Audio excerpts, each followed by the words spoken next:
急電車をご利用いただきましてありがとうございます。この電車は19時30分発、急行宝塚行きです。停車駅は重曹と豊中から六角駅です。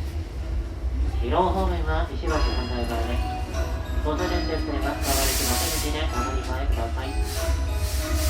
宝塚出身は20時7分に到着します。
お待たせしました。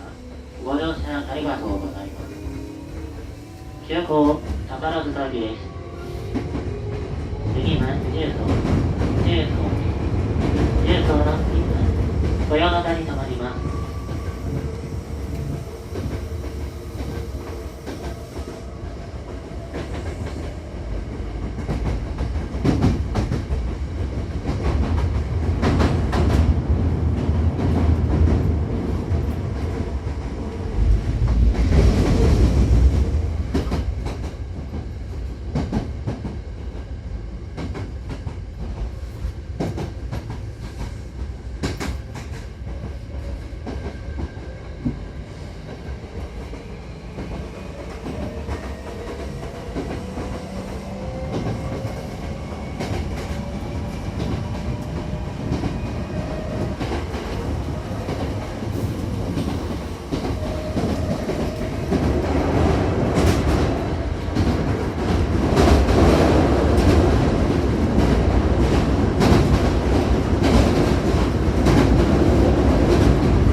重曹です。